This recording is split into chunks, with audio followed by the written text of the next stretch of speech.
welcome to Brojo Builds, and I got a fuel cell. Before last episode, we finished. I had to wait for the fuel cell. Fuel cell got here, so I'm gonna start marking up the floor. First, I actually pull out the lines out of here, and then start marking up the floor. Look how much nicer this one fits, though. Like I said, I made the right decision because I will only have to cut a small section right where the sump is gonna be at.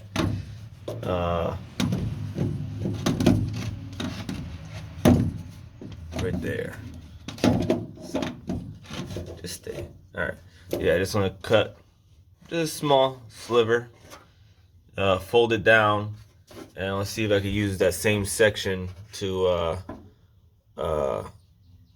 be the sump cover for the bottom of the pan. Bottom of the sump on the gas fuel cell. But it fits much nicer in here. I'm not gonna have to butcher anything up, which makes me happy. I don't want to cut up the floor on this thing almost at all. I want to keep it mostly, original Nova as I can. So we're gonna get to work. My puppy's been doing a lot of crying. Welcome, Daisy. We just got her a few days ago. Very sweet puppy. But she's doing some crying today because she doesn't know what I'm doing in the garage. But I want to get her used to me coming to the garage. Eee. I got I ordered some a steak so I could put her, stake her leash to the ground and with a nice little leash. So hopefully this is only temporary. It keeps her from getting tangled up.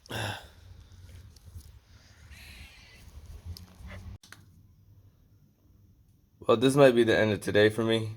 Oh, my light died. My dog is crying outside a little too much. So I cut the hole, and as you see, let me see if I can turn the light. It's sitting mostly flush. I'll mark the holes, drill the holes, and this is right where the cell will be sitting at. I'm gonna have to make some type of sump on the bottom now. I do that after a sump cover, for rule's sake, and that's it. But the cell sits pretty good there. I think I'm gonna be happy. And it's gonna be compliant. And with full 5 gallons of gas here, it will, balance out the weight of the battery back here. Most of the weight should be, you guys get it. Anyway, I'll probably tie this in with another video because this one's already a little short. So I'll move this on to the next day. I'll stop talking now. Alright, so this is how everything's gonna look down here. There's gonna be a bracket to hold the fuel filter. I'm just thinking about it. I might use something simple, like a muffler strap, tie it down, and then I had to dig it out, but I had the bracket that came with the cheap filter, and bolt the bracket to the hose clamp, the muffler clamp, and that should be enough to hold the filter in place. But the pump is in place. This is pretty much how everything's gonna be tied in. Don't mind that. I still have to bolt the fuel cell in place. The fuel cell's just sitting there. Well, I got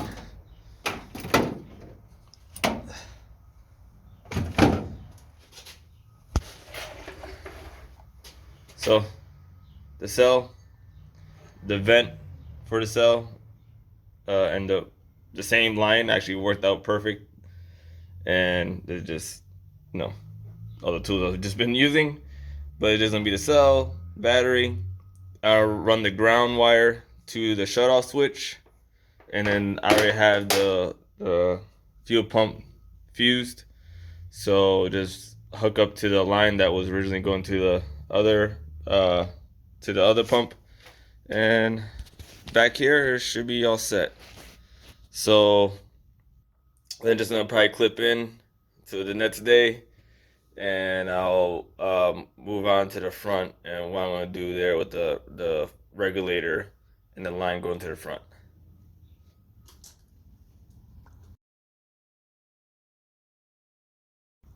All right, new day, back at it again.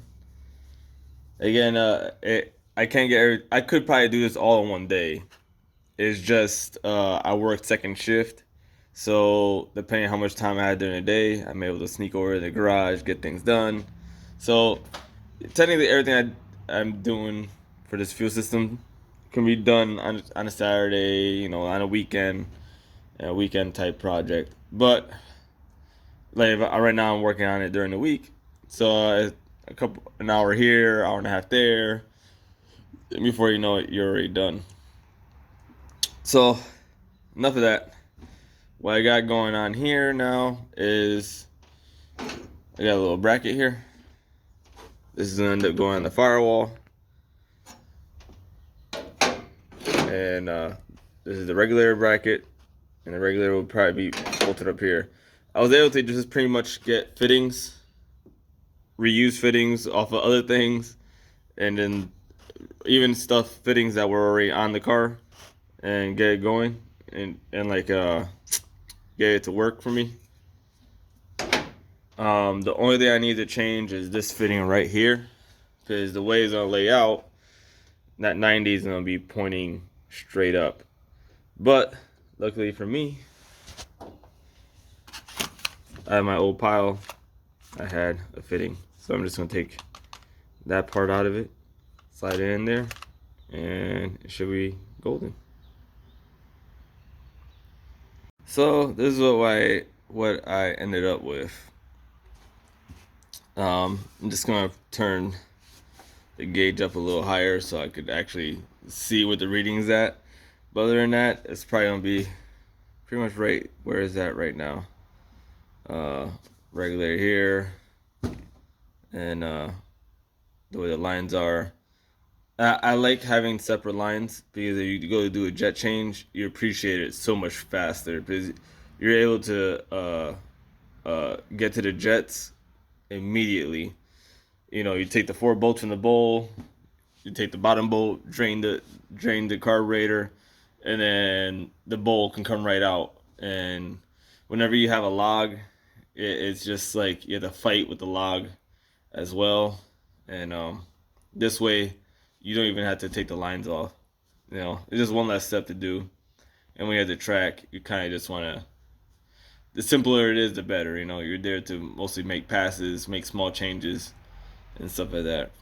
And sometimes, I don't know if it's the same where you guys are from, but the test and tunes sessions down over here. Some days you get 4 passes.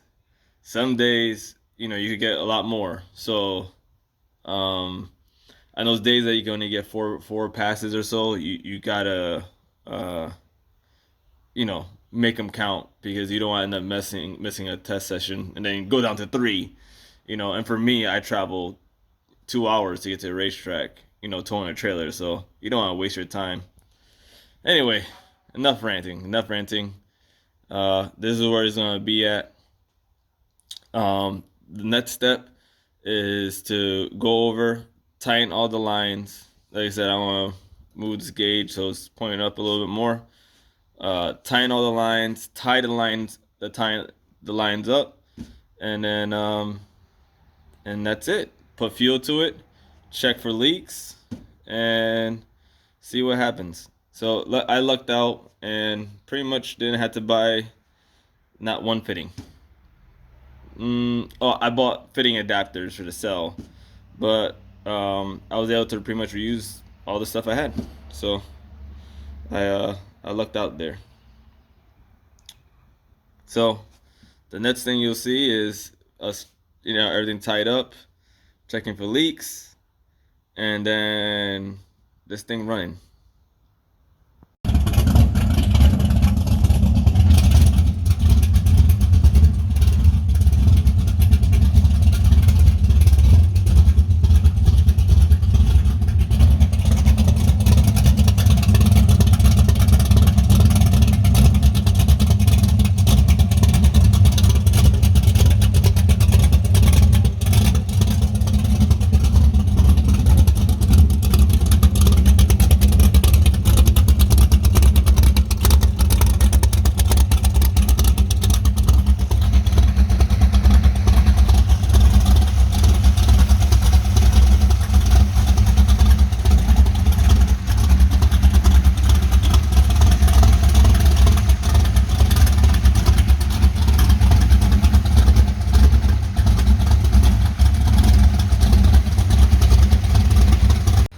So all right, we fast forward a little bit in time. I hear my father, and we got Doggo over there.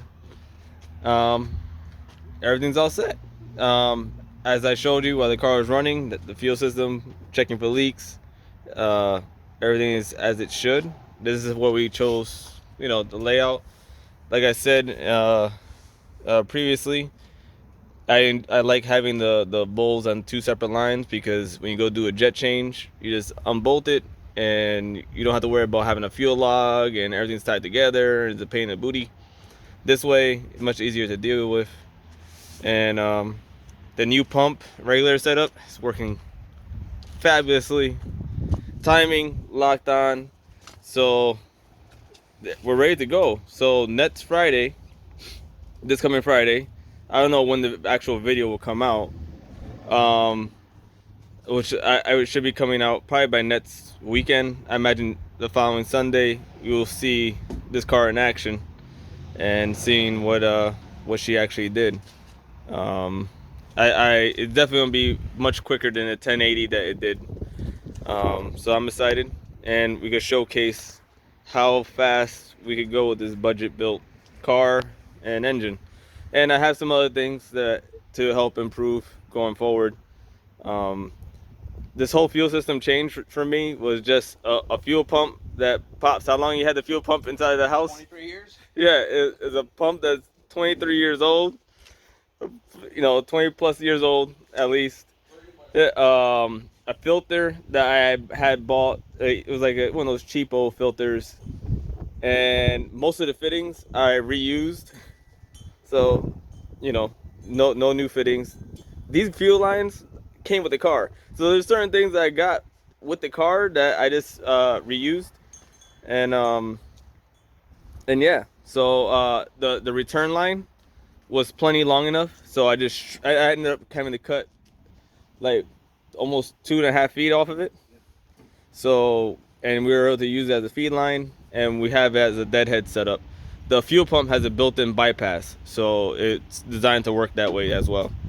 So she sounds great, she runs good, she sounds good, she stops. That's another thing that we handled.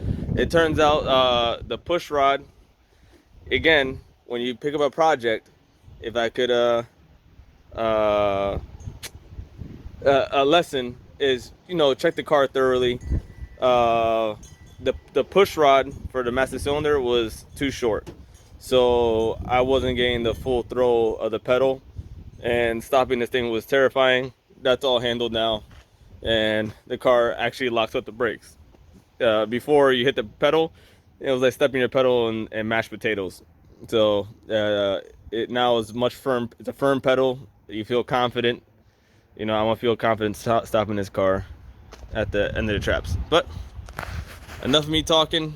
Rojo Builds. Like, share, and subscribe, and ring the bell.